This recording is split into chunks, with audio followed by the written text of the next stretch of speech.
Shalom anak-anak Pargemit Ebenezer Larantuka. Minggu ini masih dalam ibadah online Pargemit Ebenezer Larantuka. Anak-anak tetap semangat, tetap bersuka cita, walaupun kita masih beribadah di rumah masing-masing. Selamat beribadah, Tuhan Yesus memberkati.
Kita hari ini akan beribadah sekolah minggu.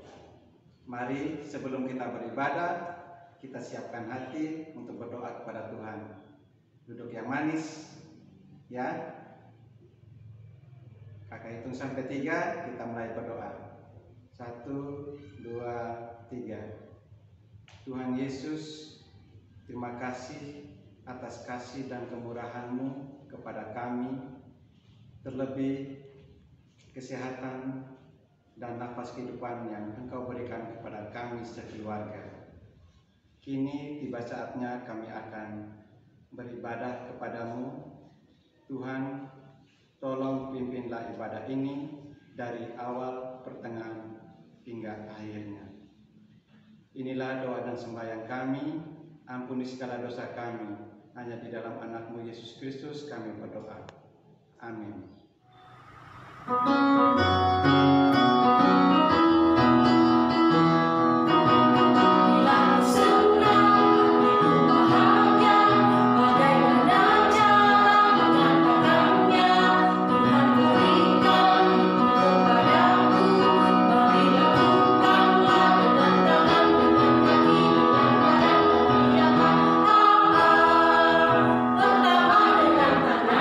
Gerakan ke atas, gerakan ke bawah.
Selamat hari Minggu anak-anak PAR, Jemaat Ebenezer Larantuka.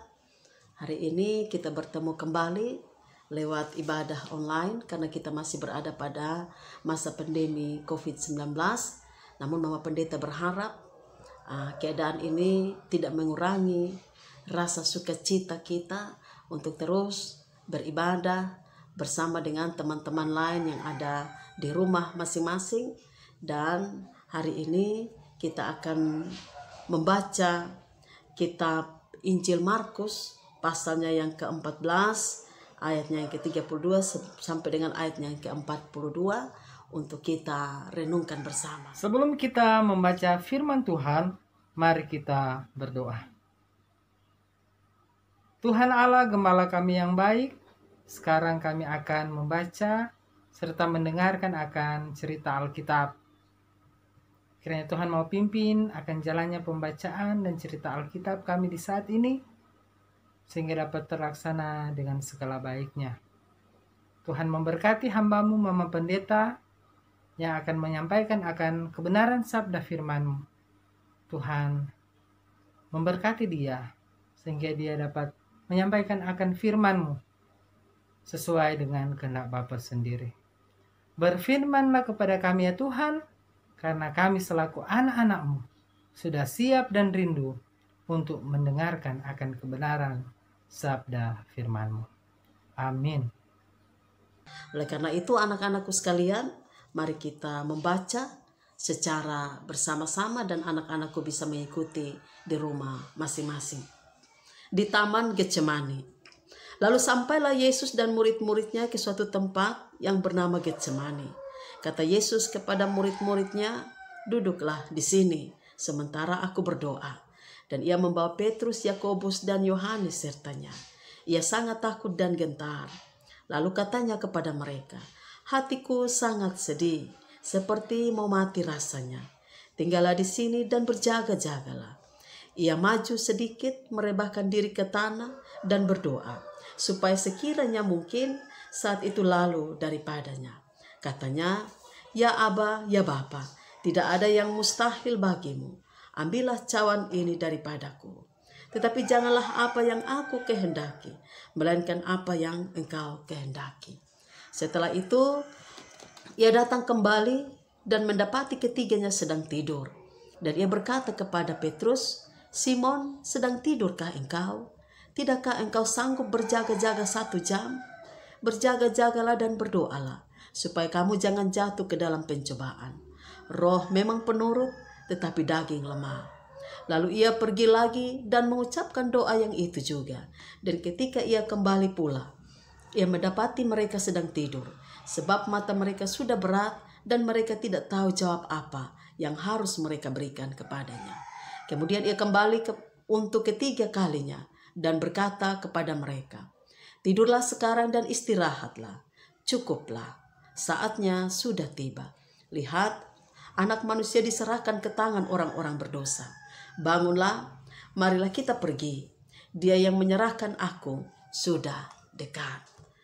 Anak-anakku sekalian, hari ini kita melihat kisah Tuhan Yesus ketika dia ada di Taman Getsemani. Pertanyaan awal untuk anak-anakku adalah, apa yang Tuhan Yesus buat di Taman Getsemani? Jawabannya adalah Tuhan Yesus berdoa. Pertanyaan berikut adalah, kenapa Tuhan Yesus harus berdoa? Karena kita tahu bersama bahwa Tuhan Yesus sebenarnya bisa buat apa saja. Kalau orang bisa buat apa saja, bisa melakukan apa saja, kalau secara pikiran manusia, berarti dia tidak perlu berdoa. Karena orang yang berdoa itu biasanya hanya untuk meminta kekuatan, untuk meminta pertolongan, untuk meminta supaya dia punya impian-impian dan harapan-harapan itu dijawab oleh Tuhan. Adik-adik pernah berdoa? Mungkin adik-adik pernah berdoa supaya Bapak dengan Mama kasih hadiah. Berdoa supaya apa yang diharapkan itu diberikan oleh orang tua. Atau adik-adik juga mungkin berdoa supaya jadi anak-anak yang pintar dan sebagainya. Atau ketika adik-adik dalam keadaan sakit, lalu berdoa untuk Tuhan Yesus memberikan kesembuhan. Jadi ketika orang berdoa, itu mungkin karena dia mengharapkan sesuatu terjadi dalam kehidupannya. Begitu juga dengan Tuhan Yesus. Tuhan Yesus berdoa, dan dia berdoa sebanyak 3 kali. Tapi pertanyaannya, kenapa Tuhan Yesus harus berdoa? Sedangkan Tuhan Yesus mampu untuk melakukan segala sesuatu. Apalagi Tuhan Yesus itu adalah anak dari Allah Bapa. Kalau kita lihat dari bacaan ini di ayat yang ke-36, ketika Tuhan Yesus berdoa, dia bilang kepada Allah Bapa bahwa tidak ada yang mustahil bagimu.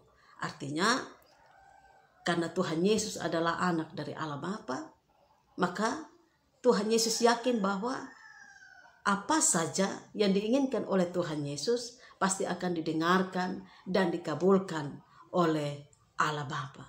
Namun itu pikiran kita sebagai manusia. Tapi yang dilakukan oleh Tuhan Yesus itu tidak sama dengan pikiran yang kita pikirkan. Kalau kita merasa sudah hebat, ya tidak perlu kita berdoa. Kok Tuhan Yesus bisa melakukan segala sesuatu? Berarti Tuhan Yesus tidak perlu berdoa. Tapi yang dilakukan oleh Tuhan Yesus adalah dia berdoa sebanyak 3 kali. Apa yang dia minta dengan Tuhan Yesus? Dia meminta supaya sekiranya penderitaan yang harus dia alami, penyiksaan, penghinaan, bahkan kematian di kayu salib, jika Allah Bapa berkenan, biarlah itu tidak terjadi padanya.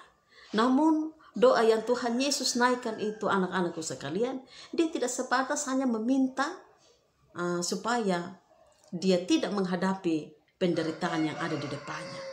Tetapi ada kelanjutan apa yang dilakukan oleh Tuhan Yesus dalam kisah ini. Dia tidak hanya meminta untuk penderitaan itu berlalu, tetapi dia menyerahkan sepenuhnya kepada kehendak Allah Bapa dengan permintaan-permintaan yang ia sampaikan. Kadang-kadang berbeda dengan kita, anak-anakku sekalian. Kadang-kadang kita berdoa untuk meminta sesuatu, kita paksa. Tuhan, saya mau ini, lalu sudah. Tapi kita tidak pernah berdoa supaya biarlah itu menjadi kehendak Tuhan. Nah, yang dilakukan oleh Tuhan Yesus, walaupun dalam kapasitas dia mampu untuk melakukan segala sesuatu, dia berkuasa, tetapi dia masih menyerahkan semua permintaan-permintaan itu, dia menyerahkan pada kehendak Allah Bapa di sorga. Anak-anakku sekalian, inilah doa yang dinaikkan oleh Tuhan Yesus. Pada hari ini, di minggu yang pertama di bulan Maret, kita juga merayakan Hari Doa Anak Sedunia. Hari doa sedunia ini dicanangkan oleh seorang wanita di Amerika Serikat. Perempuan ini bernama Mary Ellen Fairchild James. Dia yang mencanangkan untuk Hari Doa Sedunia, dan pada mulanya itu hanya dikhususkan untuk para wanita-wanita. Lalu dalam perkembangan kemudian semua mengambil bahagian termasuk dengan anak-anak. Dan pada minggu ini kita melihat kisah dalam Injil Markus ini bagaimana Yesus berdoa sebanyak 3 kali untuk memohon kepada Allah Bapa supaya dia dilalukan dari penderitaan yang akan ia alami.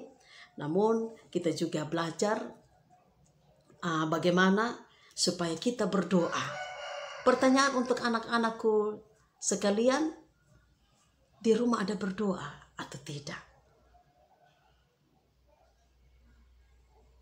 Mungkin mau berdoa untuk orang tua, mungkin mau berdoa supaya ini corona bisa selesai, mungkin berdoa untuk teman-teman yang sakit, atau mungkin berdoa untuk adik-adik dalam keadaan sakit, atau mungkin berdoa supaya cita-cita bisa tercapai, atau mungkin berdoa supaya orang tua yang sakit bisa sembuh, dan sebagainya.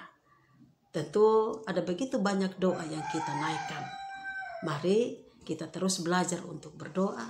Kalau Tuhan Yesus yang sebenarnya bisa untuk melakukan segala sesuatu, dia berdoa sebanyak 3 kali, maka itu mengajarkan kepada kita anak-anak supaya kita juga rajin berdoa. Kadang-kadang anak-anak mau berdoa saja pemalas, ataupun berdoa 1 kali sudah selesai. tidak mau berdoa lagi. Mau tidur juga tidak mau berdoa, mau makan juga tidak mau berdoa. Ketika orang tua, bapak dengan mama bilang berdoa, lalu tidak mau.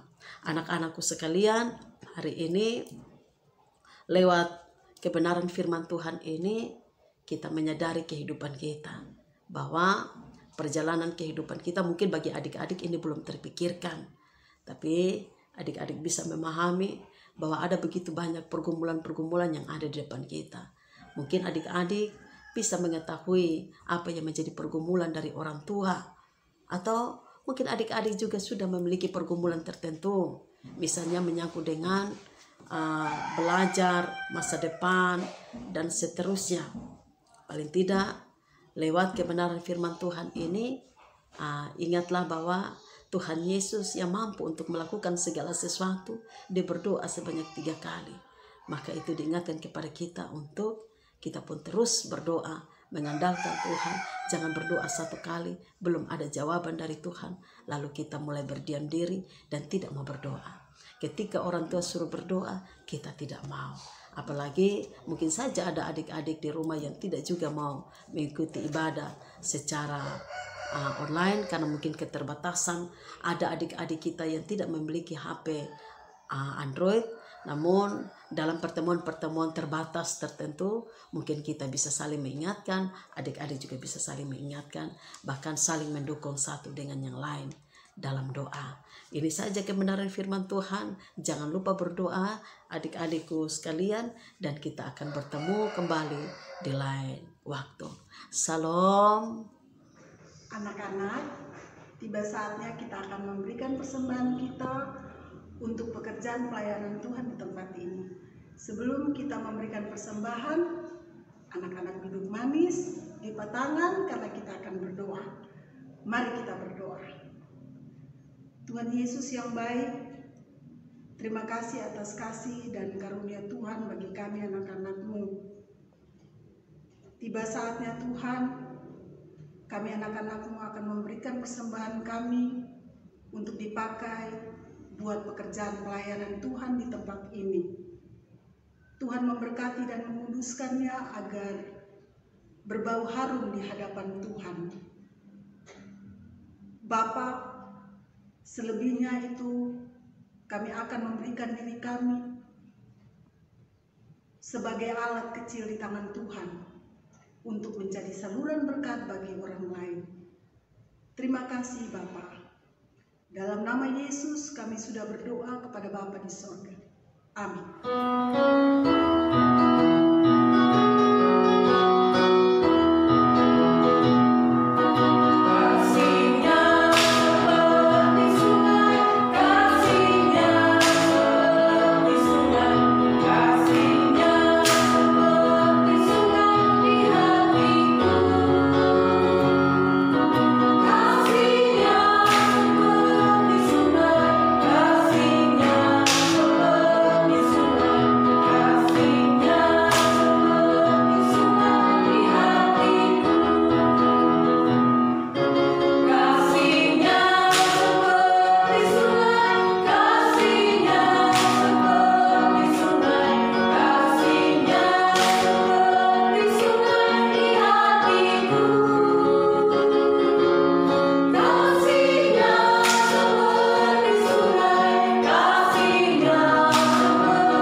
Terkasih, mari kita berdoa mengucap syukur kepada Tuhan untuk pelayanan kita pada minggu ini dapat berjalan dengan baik. Mari kita berdoa. Ya Tuhan yang kami puji dan kami sembah, kami bersyukur untuk penyertaan-Mu kepada kami bersama dengan anak-anak PAR Jemaat Ebenezer Larantuka. Kami sudah beribadah, memuji membesarkan nama-Mu. Bahkan kami juga sudah diberikan kesempatan untuk membaca dan merenungkan kebenaran firman-Mu yang begitu indah. Tiba saatnya ya Tuhan untuk kami mengakhiri pelayanan kami pada saat ini. Biarlah Tuhan tetap menyertai kehidupan kami, terkhususnya kehidupan anak-anak kami terkasih. Allah tetap berada dalam kehidupan dan setiap pergumulan-pergumulan yang kami lewati, kami alami, bahkan setiap sukacita-sukacita yang Allah izinkan dalam kehidupan kami. Biarlah pada minggu mendatang Allah mengizinkan kami semua untuk tetap beribadah, memuji dan membesarkan nama-Mu, walaupun saat ini kami masih dibatasi dengan pandemi COVID-19, tapi kami yakin dan percaya bahwa sukacita, semangat untuk kami datang beribadah dan memuji membesarkan nama-Mu itu tetap ada karena penyertaan-Mu. Terima kasih banyak ya Tuhan. Inilah ungkapan syukur dan permohonan kami. Allah tetap menyertai kehidupan kami, terkhususnya kehidupan anak-anak PAR, Jemaat Ebenezer Larantuka, bersama dengan para pengajar PAR dan juga orang tua. Biarlah anugerah, sukacita, damai sejahtera, penyertaan Roh Kudus dalam persekutuan yang indah tetap menyertai kehidupan kami, mulai dari saat ini hingga kekal selama-lamanya. Amin.